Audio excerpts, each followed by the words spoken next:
Hello po mga kababayan, si Dante Maravillas.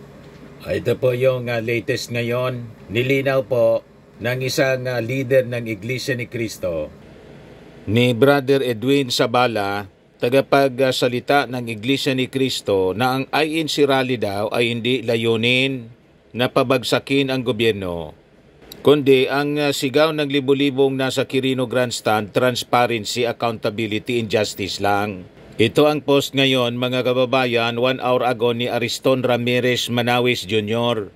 Ito yung panawagan courtesy ng Net25, istasyon ng Iglesia ni Cristo. May hashtag pa na Marcos pa rin. Ito yung sabi mga kababayan, ang Iglesia ni Cristo ay para sa kapayapaan.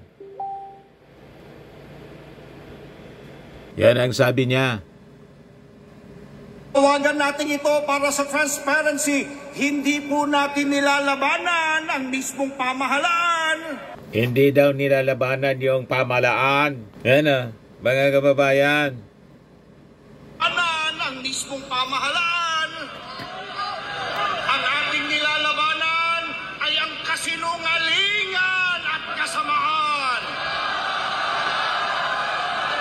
Hindi po natin layunin na papagsakin ang gobyerno bilang institusyon, kundi ano po layunin natin? Palakasin ito sa pamamagitan ng katapatan at accountability o pananagutan. Yan po ang diwa ng ating mga isinusulong transparency upang makita ng lahat ng katotohanan, accountability upang mapanagot ang mga nagkasala at maibalik ang ninakaw sa bayan, justice upang pairali ng batas ng walang kinikilingan.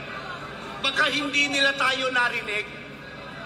Baka hindi nila narinig yung panawagan nating transparency, accountability, justice. Baka dapat iparinig natin.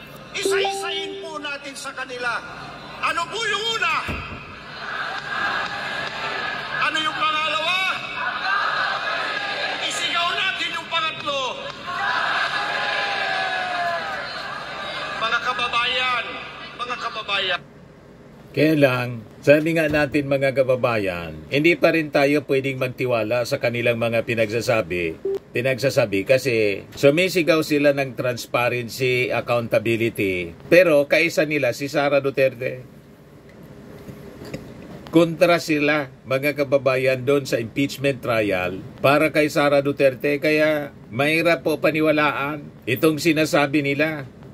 Itong statement po ni Edwin Sabala, tagapagsalita ng Iglesia ni Cristo. At saka sabi dito, mga kababayan, sa report ng Philippine Star, ayan 38 minutes pa lang mga kababayan, BBM resign. Yung ibang grupo ng mga members nila nasa EDSA People Power Monument. Iba man ang sigaw, BBM resign.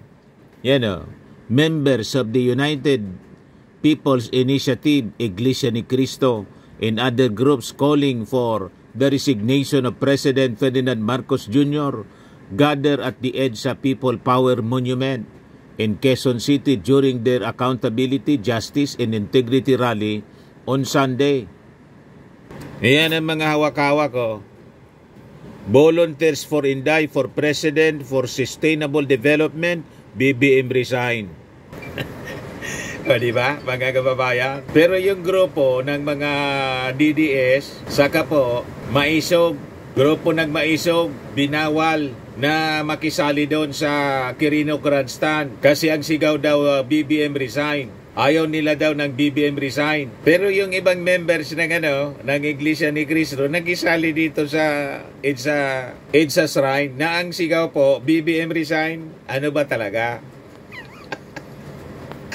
Diba? Mahilig sila mga kababayan sa double to, kaya huwag tayo magtitiwala sa kanilang mga sinasabi. Report mismo ito ng Philippine Star. Ngayon lang, BBM resign. Members of the United People's Initiative, Iglesia ni Cristo, and other groups. Nakialo dito sila sa gustong gawing presidente si Sara. Volunteers for Inday, for President, Yan o, napakalinaw po. Ayan pa. Ito yung grupo ng mga DDS. Malinaw po. Nandito sila, mga kababayan. May kwan din po, may tarpaulin, parehas ng tarpaulin. At panawagan doon sa Quirino Grandstand, Rally for Accountability, Justice, and Integrity. May dalawang mukha po ang Iglesia ni Cristo. May nagsasabi, yung leader nila, may nagsasabing hindi sila sa Marcos resign para sa Marcos resign o pabagsakin ang gobyerno. Iba naman ang nangyayari dito sa EDSA. Pero tingnan ninyo yung ating mga kapulisan, may reminder pa. Please be careful with your important items. Kaya mahirap na magtiwala, mga kababayan. Kasi atat na. Si Sara Duterte, atat nang umupo. Hihintay lang po ng tsimpo. ng timing. Nakamonitor, mga kababayan ngayon, kung ano mangyayari. Di ba pa? Ngayon, may panawagan po yung NCR, Commander ng Armed Forces, si Major General Gregorio Hernandez. Sabi po ni NCRCOM Commander Hernandez, the National Capital Region Command, Armed Forces of the Philippines fully unequivocally supports the recent statement of Chief of Staff Armed Forces regarding the primacy of constitutional order. In the Armed Forces non-partisan mandate, we are a professional, disciplined forces dedicated solely to the defense of the Republic and its democratic institutions. Amidst the current political speculation and noise, we appeal to the general public and the NCR, the very heart of our nation, to remain calm and discerning. We call on organizers and participants to uphold their commitment to peaceful conduct and discipline. Your cooperation is the most effective safeguard against those who might seek to infiltrate these events and exploit them for unlawful or divisive purposes. Let us collectively choose unity and responsibility, especially as we continue our recovery efforts from recent challenges.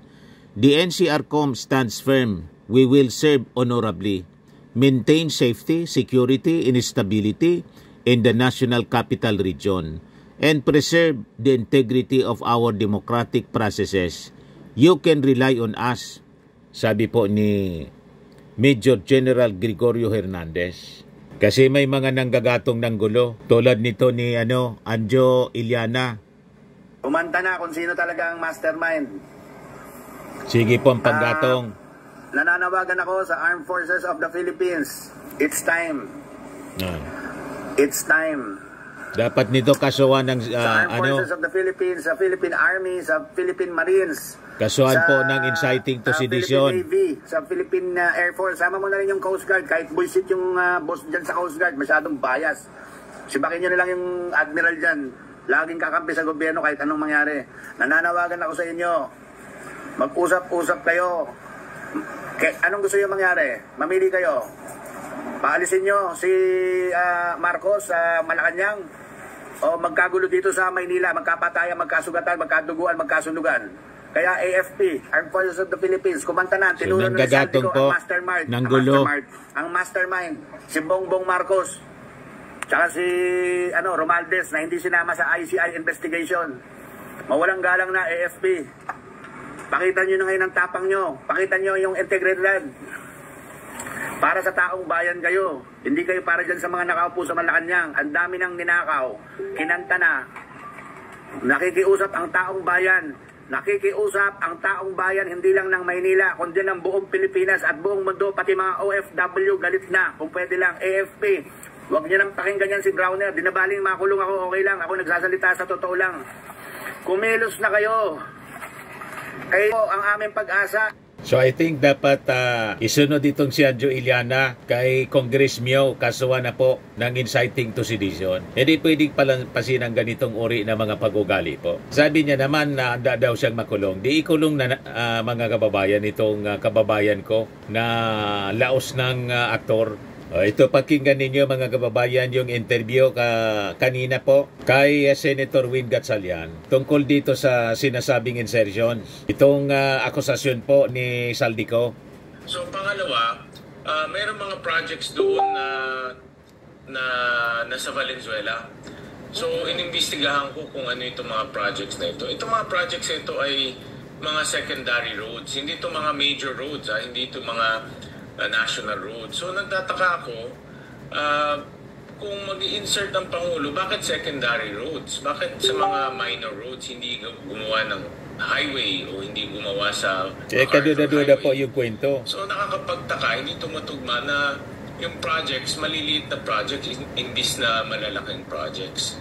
At pangatlo, nung tinitignan namin yung projects, ilan dito sa mga projects na sinasabi ni Zaldico ay na-veto. So, nakakapagtaka. Kasama sa veto ng ating Pangulo. Si Presidente ang nagpasok nito. Bakit vinito rin ni Presidente? Diba? So, pinasok niya yung project pero vivito niya rin pala yung project. So, hindi nagtutugma yung kanyang mga sinasabi.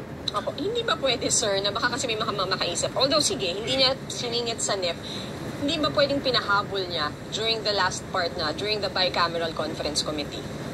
Kasi kung maghahabol ka ng project, dapat mga major projects ito. Ito yung mga, let's say, national importance. Siguro mga airport or seaports.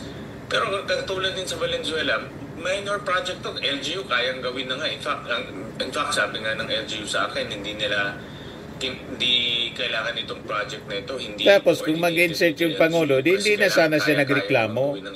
Kung magpapahabol ka, mismong yung Presidente nagreklamo. Maliit na projects ang habulin. Habulin mo of national importance. Correct. Kung talagang kailangan ng bansa. Kung hindi, magkaka-problema tayo o hindi tayo uusad. So hindi nagtutugma yung mga projects na binanggit ni Zaldico.